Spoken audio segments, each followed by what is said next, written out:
Frères et sœurs, bonjour, bonsoir. Bonne fête de la solennité de la Sainte Trinité. Au dimanche qui suit la Pentecôte, l'Église célèbre solennellement la Sainte Trinité, un mystère insondable et merveilleux.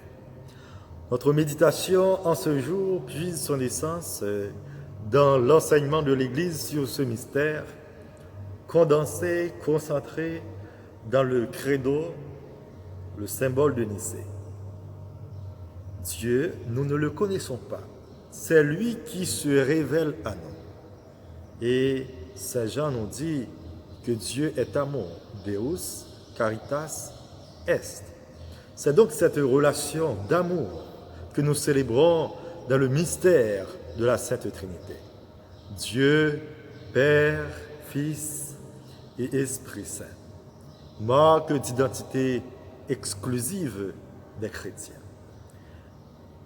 Notre foi chrétienne est enracinée dans la Trinité sainte, le premier mystère de l'Église, et nous l'exprimons régulièrement à travers un geste simple, le signe de la croix, au nom du Père et du Fils et du Saint-Esprit. Comment comprendre ce mystère? Le mystère, dites-vous bien, à force de vous rapprocher du mystère, c'est comme s'il fait le mouvement contraire. Se recule. Il s'éloigne. Le mystère sur lequel nous méditons aujourd'hui, c'est le mystère du Dieu un et trine. C'est Dieu qui n'est pas solitaire. C'est Dieu comme communauté de personnes. Dieu n'est pas solitaire. Le mot Dieu, du coup, est un singulier collectif. Il s'agit de Dieu qui est amour. L'amour qui se vit entre deux personnes. Et l'amour, dans ce cas, en lui-même, est une autre personne. L'amour qui existe entre le Père et le Fils, c'est l'Esprit Saint qui fait le va-et-vient. Le credo va nous dire, il procède du Père et du Fils.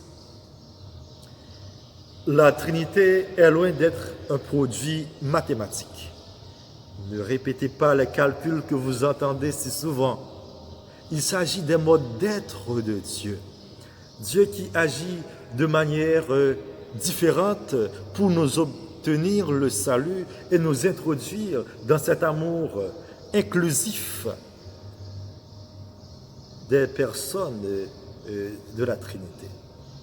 Eh bien, ce Dieu dont nous parlons est le Dieu unique, qui est à la fois créateur, rédempteur et sanctificateur.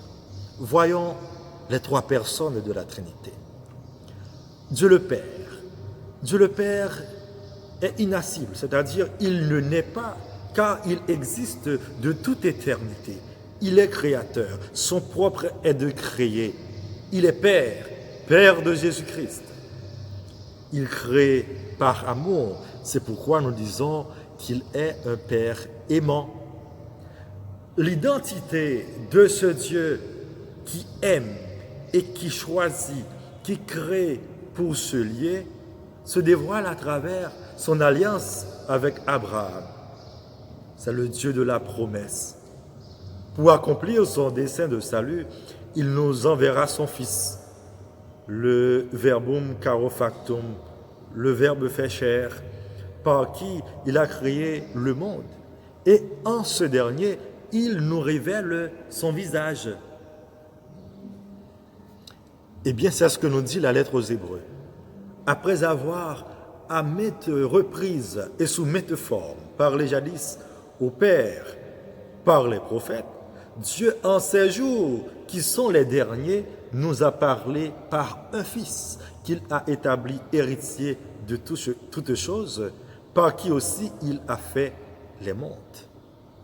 Le Père est Père du peuple Israël, aussi fondamentalement Père du Fils, Jésus. C'est à l'égard de cette paternité qu'il exerce sa paternité en faveur des hommes et des autres créatures. Voyons la deuxième personne, le Fils.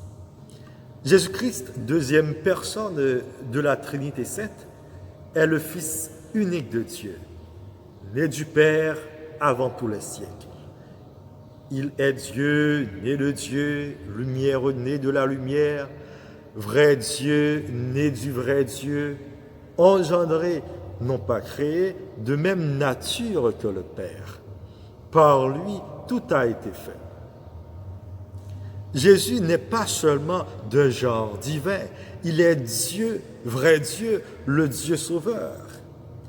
Cette désignation qui s'est répandue rapidement dans la première communauté chrétienne constitue une confession de la foi pascale. C'était évident pour eux. Jésus en personne exerce des actions que seule la puissance de Dieu peut accomplir. Nous allons citer le pardon des péchés, la résurrection des morts, le jugement. Seul Dieu peut les accomplir. Les œuvres de Jésus sont le prolongement de la création. Ces œuvres font écho à l'œuvre créatrice du Créateur. Et c'est lui qui nous introduit dans l'amour du Père dans l'Esprit. Ce qui nous donne l'occasion de parler un peu de la troisième personne de la Trinité, l'Esprit Saint. Le Credo nous dit qu'il est Seigneur, il donne la vie, il procède du Père et du Fils. Avec le Père et le Fils, il reçoit même adoration et même gloire. L'Esprit Saint fait le lien entre le Père et le Fils. C'est donc la relation d'amour entre le Père et le Fils. C'est le don par le Fils que le Père accorde aux hommes, perfectionnant tout ce qu'ils possèdent. Mais c'est ce que nous avons célébré à la Pentecôte, le perfectionnement de notre être par les dons de l'Esprit, les fruits de l'Esprit Saint. C'est l'Esprit Saint qui pousse l'homme à agir comme Dieu, à épouser les sentiments du Christ. Et Saint Paul nous dira en Romains 5,5, l'amour de Dieu a été répandu dans vos cœurs par l'Esprit Saint qui vous a été donné.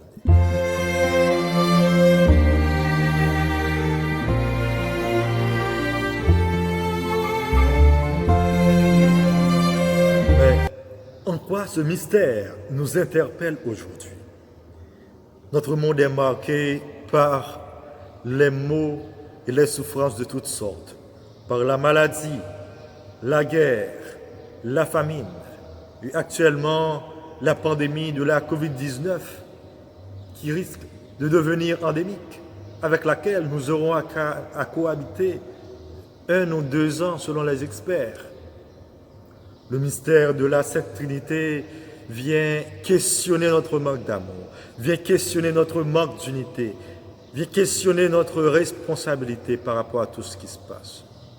Cette communion d'amour existant dans la Trinité manque tellement à notre monde, divisé par la haine, le racisme, que nous refusons de reconnaître notre égale dignité d'homme et d'enfant de Dieu.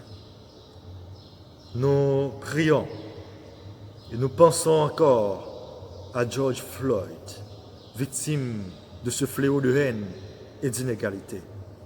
Nous le répétons, Black Lives Matter. Notre volonté de puissance l'emporte souvent sur notre foi baptismale. Nous péchons parfois par notre manque de solidarité. En témoigne le silence froid de la première République noire devant la mort d'un fils de l'Afrique, notre alma mater. C'est minable. Prions pour que l'unité qui existe au sein de la Trinité ne laisse pas stériles les efforts d'unité de la communauté chrétienne. En ce temps de de déconfinement pour certains, de confinement pour nous qui sommes en Haïti. Alors que les chiffres sont alarmants, les cas se répandent de plus en plus. Confions-nous au Dieu un et trine, créateur, rédempteur et sanctificateur. Son amour est plus grand que nos détresses. Écoutons sa voix qui nous invite à croire en lui en tout temps et demandons-lui de vivre ce temps de confinement en communion d'amour avec nos frères et sœurs les plus vulnérables pour témoigner de cet amour dont il nous comble. Et ainsi, nous pouvons reprendre les mots de Saint Jean dans sa première épître, au chapitre 4, au verset 10. En ceci consiste l'amour. Ce n'est pas nous qui avons aimé Dieu, mais c'est lui qui nous a aimés et qui a envoyé son Fils en victime de propitiation pour nos péchés. Demandons au Seigneur de nous imbiber de cet amour trinitaire et nous pourrons être à même de le répandre dans nos communautés de vie, dans nos communautés de foi. Au nom du Père,